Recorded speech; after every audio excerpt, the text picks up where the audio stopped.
bom dia, boa tarde, boa noite ou madrugada, né, dependendo do horário que vocês estejam vendo essa aula. Aqui a gente está realizando um esforço, eu sou Ângelo Labene, trabalho com a disciplina de Química, e a ideia desse momento é tentar, de certa forma, dar um suporte nesse período atípico que a gente está vivendo, nesse 2020. Tá? E aí, para hoje, eu trouxe a ideia do cálculo estequiométrico, que é um conteúdo que é muito frequente nas edições do Enem. Então, todo ano é certeza você se deparar com uma questão que traga conteúdo de estequiometria. E é um conteúdo que, a princípio, assusta muito as pessoas por trazer uma carga de cálculo teoricamente extensa. Só que aqui a gente vai olhar para a estequiometria de uma outra forma. A gente não vai se apegar muito aos conceitos. A gente vai ver um esquemazinho básico de como você terá que se comportar frente às questões que tratam dessa temática. E é muito característico a forma com que você deve abordar essas questões. Então, primeiro, o que é que eu preciso saber para resolver uma questão de cálculo estequiométrico? Ou ainda, como identificar uma questão no Enem que traga essa ideia de estequiometria? Bem, as questões elas são muito características. No Enem, a gente tem aquela parte da contextualização, logo em seguida, no raciocínio da estequiometria, você vai ter aquela equação química com as informações relacionadas com o contexto, e logo abaixo, umas 2 ou 3 linhas que vem a pergunta que caracteriza bem uma questão referente a cálculo estequiométrico. E nessa pergunta, o comando da questão, ele vai lhe dar uma informação e vai pedir para você encontrar outra. Então, é muito característico isso na estequiometria. Eles lhes dão uma informação sobre uma dada substância e pedem para você determinar massa, volume ou quantidade de uma outra substância referente à questão. E a base, a principal informação que você precisa ter para resolver essa questão é entender o que é um mol. Então, o que é um mol? Na verdade, quando você se deparar com essa pergunta, o que é um mol, você tem apenas que responder depende. Porque o mol é uma grandeza que ele vai caracterizar diversos aspectos. Dentre esses, o mol ele pode representar uma certa quantidade, então 6,02 vezes 10 a 23 unidades é constante de Avogadro, um número extremamente extenso, que vai representar a quantidade de átomos, quantidade de moléculas, quantidade de elétrons. Um mol também ele pode representar a massa molar. Como eu obtenho essa informação de massa molar? A massa molar você vai extrair da tabela periódica, e o Enem ele nos agracia de certa forma, porque geralmente essa informação de massa molar o Enem já discrimina na questão. E a terceira informação que eu devo ter em mente sobre mol é que ele equivale a um certo volume, 22,4 litros. Isso para gases nas condições normais de temperatura e pressão, 0 graus Celsius e 1 atm. Beleza? Então, tendo essas informações em mente, você já tem a base para lidar com essas questões de cálculo estequiométrico. Tranquilo? Então, mol, o que é um mol? Ele vai me representar um valor em unidades, ele vai me representar uma grandeza em massa, e ele também pode me representar o volume em litros de um gás. Quem vai dizer qual dessas informações você vai utilizar para resolver a questão vai ser o próprio comando da questão. Então a questão ela vai me dar suporte para identificar se está pedindo massa, se está pedindo quantidade ou se está pedindo volume. Ok? Bem, na sequência, tendo esse entendimento de que mol representa unidade, massa ou volume, uma das técnicas, acredito que mais diretivas para lidar com questões de estequiometria na prova do Enem é a técnica das 3 linhas. Como é que funciona, professor, essa técnica das 3 linhas? Primeiro, você vai colocar essas 3 linhas e vai seguir o seguinte raciocínio. Como a questão de cálculo estequiométrico, ela traz uma fórmula, uma equação química, a primeira linha você vai identificar a quantidade de mols das substâncias nessa equação química, mas não serão de todas as substâncias, serão apenas das 2 substâncias que a questão vai discriminar. Bem, e aí você vai colocar a quantidade de mol de uma substância A, por exemplo, em relação à quantidade de mol de uma substância B. Tá?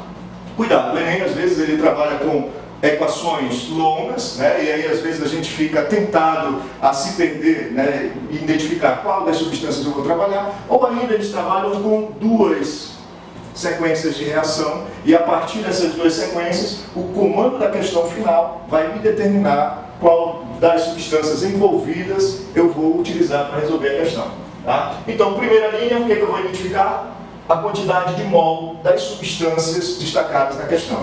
Logo mais, eu vou trazer um exemplo para a gente aplicar na prática. Tá? Bem, da segunda linha, eu vou para a segunda, só que a segunda, o que vai acontecer? Você deixa e parte direto para a terceira questão. Na terceira questão, aí a gente vai ter que ter aquela parte de interpretação química da questão. Né? Você vai ter que ler a questão com calma e identificar quais são as duas substâncias, né, que a questão está trabalhando. Primeiro passo. Geralmente o Enem ele lhe dá uma quantidade, né, tantas gramas, tantos litros de tal substância reagem, qual a massa, qual o volume ou quantas moléculas de um composto XYZ serão produzidos. Né? Então nessa ideia você vem para a terceira linha. Né? Vou ler a questão com atenção, né? Tentar entender qual a informação que ele está me dando. Então primeira ideia, informação. Né? Então eu vou ler a questão para tirar essa informação. Essa informação ela é caracterizada por esses valores aqui. Então ele vai dizer que tem, sei lá, tantas unidades. Tá? A questão pode me dizer valores relacionados à massa, né? E se for massa, eu já vou trabalhar com a massa molar. Ou a questão pode me trazer, né, uma relação voltada ao volume, uma informação. Né? Então, falou em litros, eu já sei que é volume. Então, essa informação ela vai fazer com que você, né, tenha a ideia de qual das substâncias você vai trabalhar. Depois que eu coloco essa informação, ele vai, né, lhe dá uma coisa e pede para você calcular outra. Então, me deu tantas gramas de um ácido, de um sal, de uma base, e pede para me determinar a quantidade de um produto X ou Y que foi produzido. E aí, isso daqui é a variável, é a incógnita, é o valor que você deve encontrar. Tá? Bem, nota que eu tenho a grandeza em mol, né? Essa grandeza eu vou extrair da equação química. Eu tenho a informação que eu vou extrair do comando da questão, né? A questão vai lhe oferecer essa informação e vai lhe perguntar o valor X, né, e da variável. Essa informação ela vai condicionar qual dessas linhas de raciocínio eu devo traçar. Se a questão está trabalhando em quantidades de matérias, eu vou trabalhar em unidades. Né? Quantas moléculas da substância X foi produzida, por exemplo. Se a informação que a questão me der, né, vier falando em massa, o que eu vou fazer? Eu vou atrás da massa molar. E se a questão trouxer a informação referente ao volume, aí eu utilizo o mol para fazer a conversão em volume. Beleza? Então, primeiro passo, identifico as substâncias que eu irei trabalhar, né? São duas, sempre duas substâncias, e aí você vai achar o mol de uma em relação à outra. Isso analisando a equação química. Depois, pulo o segundo passo, venho para o terceiro. É onde eu vou buscar informação na questão. Né? Quantas unidades de uma substância, qual a massa da substância, ou o volume que a questão está lhe colocando. E por último aqui, a variável. Feito isso, né, a gente vai partir para a construção da nossa regra de 3. Né? E a regra de 3 é muito simples. Quem vai determinar a regra de 3? Essa informação. Se eu tenho unidades, aqui eu vou fazer o que nós chamamos de conversão. Né? Essa conversão ela vai ser fundamental para a construção da regra de 3. E aí, feito a regra de 3, pronto, tchau, tchau. É um abraço, é só fazer a relação matemática direta. Então, nota só, qual é o papel da conversão? Eu vou pegar qualquer grandeza em mol, que eu tiro da estrutura da equação química, e a partir dessa grandeza em mol, eu vou, né, seguir as diretrizes do comando da questão, fazendo a conversão. Se a questão fala em unidades de moléculas de átomos, o que eu vou fazer? Eu transformo essa quantidade de mols em unidades de moléculas. De que forma? Sabendo que um mol equivale a 6,02 vezes 10 a 23 unidades. Se a questão traz uma informação em massa, tantas gramas de uma dada substância, na hora de fazer a conversão eu vou transformar de mol para massa. E aí, de mol, a massa que eu vou utilizar é a massa molar. E a terceira possibilidade que a gente pode encontrar dentro de uma questão de estequiometria em uma prova do Enem é trabalhar com volume de um gás. Né? E aí, nesse caso, eu vou poder fazer a conversão de mol para volume em litros. De que forma? Um mol equivale a 22,4 litros.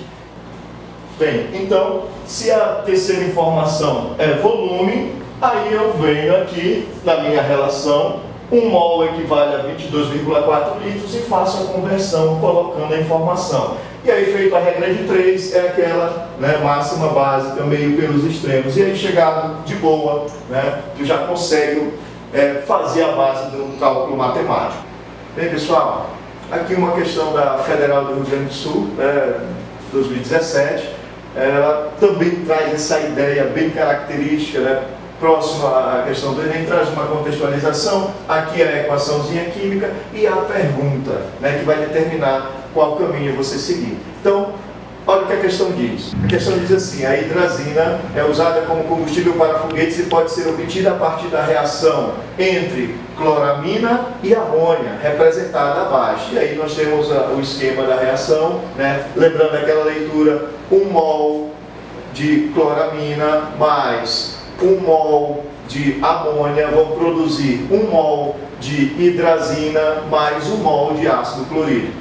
Tá? E a pergunta: a alternativa que representa a massa de hidrazina que pode ser obtida pela reação de 10 gramas de cloramina. Então aqui é bem característico a ideia da estequiometria. Ele te dá uma informação, 10 gramas de cloramina, e ele quer saber qual a massa de hidrazina que é produzida a partir dessas 10 gramas iniciais. Ok? Então a questão já nos mostrou que ela é uma questão de estequiometria. Me deu uma quantidade e pede para mim determinar outra. E aí fica fácil, na hora de tu pegar uma questão dessa, abre um sorriso, o que é que eu vou fazer? Vou fazer a regrinha das 3 linhas, direto, fácil e prático. Primeira linha, o que é que eu faço? O que é que eu faço? Chegado, me diz aí, primeira linha, eu vou determinar as quantidades de mol, não é isso? Então, quais são as substâncias envolvidas? Hidrazina e cloramina. E aí eu vou observar, né, olhando a equação, eu tenho 1 mol de cloramina, não é isso? Então, 1 mol de cloramina, NH2, lembrando o grupo amina ligado ao elemento químico cloro, vai produzir quantos mols de hidrazina? 1 mol também de hidrazina. Então aqui eu tenho uma relação de 1 para 1. Isso obviamente vai facilitar bastante o nosso cálculo. Ok? Primeira linha já foi, segunda linha como eu faço, deixo para depois. E aí nós vamos para a terceira linha. A terceira linha que vai nos condicionar qual as grandezas que nós vamos trabalhar. Como eu vou saber disso? Observando as substâncias que a questão nos traz. Me colocou 10 gramas de cloramina relacionada à quantidade ou à massa de hidrazina. Então, cloramina, eu tenho quantos? 10 gramas. 10 gramas de cloramina vai produzir o quê? Ele está pedindo massa, então vai produzir uma certa massa de hidrazina. E aí, preenchi a primeira, né, com a informação do número de mols que eu extraí da equação química, preenchi a segunda com as informações que a questão me ofereceu, ela me deu tantas gramas de um, para eu calcular a massa do outro, e aí, velho, a segunda linha é aquela paradinha da conversão, onde eu vou converter essa informação aqui, essa primeira informação, para a mesma unidade da terceira. Então, a conversão, se eu tenho 1 mol de cloramina, né? E aí tu vai observar, dado da questão, o Enem vai te dizer isso, ele te diz que a cloramina, ela possui uma massa molar de 51 gramas por mol. Como eu só tenho 1 mol de cloramina, obviamente, quantas gramas eu terei aqui? 51. É ou não é uma boa? 51 gramas por mol, beleza? A outra informação que falta para a linha de conversão, ele pede a massa de hidrazina produzida a partir de 10 gramas de cloramina. Então, se é massa, eu vou converter essa unidade mol para massa. De que forma? Através da massa molar. E aí a questão generosamente nos diz que a hidrazina ela possui massa molar igual a 32 gramas por mol. E aí pronto, se eu só tenho um mol aqui, serão quantas gramas? Obviamente 32 gramas. Notou? Feito isso, nós temos o quê? Uma regra, né? Bem simples, faço o produto dos meios pelos extremos, pronto, resolvi a questão. 51 vezes a massa vai dar 51m, que é igual a 10 vezes 32.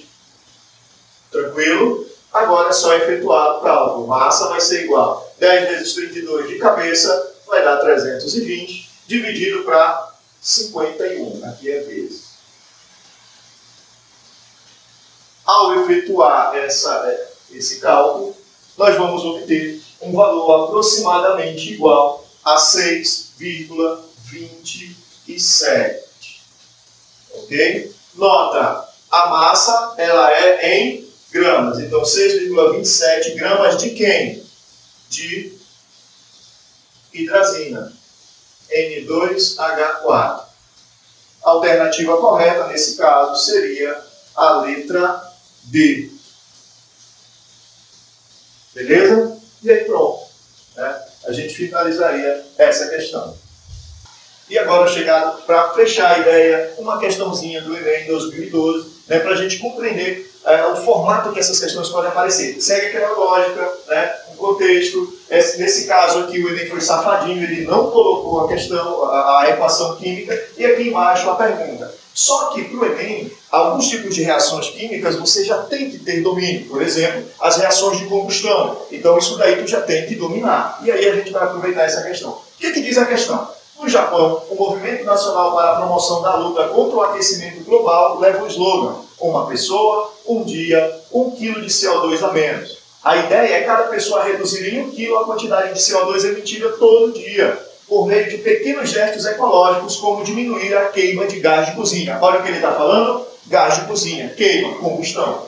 Considerando o processo de combustão completa de um gás de cozinha composto exclusivamente por butano, aí ele me dá aqui o combustível C4H10, a mínima quantidade desse gás que o japonês deve deixar de queimar para obter a meta diária apenas com esse gesto é de... Então, nota só, ele me deu...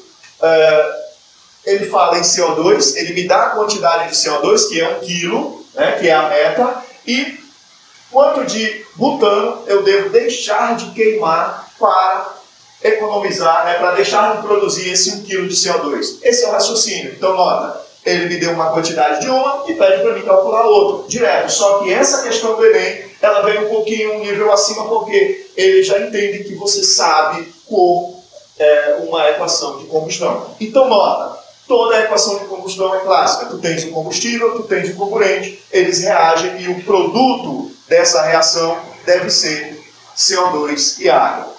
Vamos, o combustível nesse caso é o gás butano, C4H10, que vai reagir com o gás oxigênio e vai produzir, resultado de toda a combustão, CO2 e água. Beleza? Só que essas equações, para a gente efetuar esses cálculos, elas têm que estar balanceadas. E aí o balanceamento significa dizer que a quantidade de elementos químicos que eu tenho de um lado, ele deve aparecer do outro. A quantidade de reagente deve vir em mesma quantidade em produtos. E aí existem algumas regrinhas que a gente vai ver também, né, durante essas aulas. Tá? Mas direto. Vamos começar pelo carbono aqui, né, pela regra do macho: metal, metal, carbono, hidrogênio e oxigênio. Então, não tem metal, não tem ametal, aí vem o carbono, depois hidrogênio e oxigênio. Carbono eu tenho 4, aqui tem 1. Para igualar as quantidades, eu coloco o número 4. Então, 4 carbonos, 4 carbonos. Depois, o hidrogênio eu tenho 10, aqui tem 2. E aí eu vou colocar o coeficiente termométrico 5, 5 vezes 2, 10, igualando a quantidade de hidrogênio. Agora, oxigênio. Aqui eu já tenho 4 vezes 2, 8. E aqui 5 vezes 1, 5 mais 8, 13 oxigênios. Se eu tenho 13 nos produtos, nos reagentes eu tenho que ter 13. E aqui eu tenho apenas 2. E aí, macetezinho, 13. 13 vezes 2 dá 26, mas eu só preciso de 13. Então eu divido por 2 aqui e aí eu consigo balancear a equação. Então a equação está balanceada, vamos resolver a questão.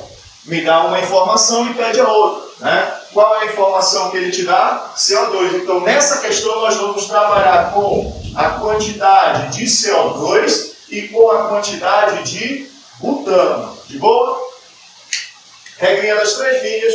Primeira linha é o que? Mol, as quantidades de mol. Eu tenho quantos mol de gás butano aqui? Nessa questão eu tenho 1 mol de butano. C4 H10. Esse 1 mol de butano, ele vai produzir quantos? 4 mols de CO2. E aí, chegado, segunda linha, tu deixa para o final e vai para a terceira. Na terceira eu pego as informações. Qual é a informação que a gente consegue deduzir aqui? A ideia é economizar 1 kg de CO2. Olha só, 1 kg de CO2. 1 kg é massa. Então, CO2 está bem aqui, então eu vou economizar 1 kg de CO2. Esse 1 kg de CO2 ele vai estar relacionado a que quantidade de gás butano? É o que nós queremos saber. É o X da questão, o X butano aí. Beleza? E aí, depois dessa informação, quantidade de mol, informação e a incógnita, nós vamos fazer a conversão. Nota, na conversão eu vou ter que utilizar os mesmos valores. Se aqui está em massa de butano, eu tenho que converter 1 mol de butano. Qual é a massa de 1 mol de butano? O Enem sempre vai, pelo menos ele sempre tem dado essas informações, né? Então, para o butano, 1 mol eu tenho o quê? 58 gramas por mol. Se eu tenho 1 mol, eu vou ter quantas gramas aqui? 58. Tranquilo? Essas 58 gramas está relacionada a quantas gramas de CO2? Ou a que massa de CO2? Aí aqui chegado fica alerta. Para o CO2, eu tenho a massa molar de 44 gramas por mol. Só que eu tenho quantos mols aqui? 4. Se 1 mol é 44, eu tenho 4, então vai ficar 4 vezes a massa molar de 1 mol. E aí, é só efetuar o cálculo, né? Produto dos meios pelos extremos aqui. Tá? E aí a gente vai resolver a questão.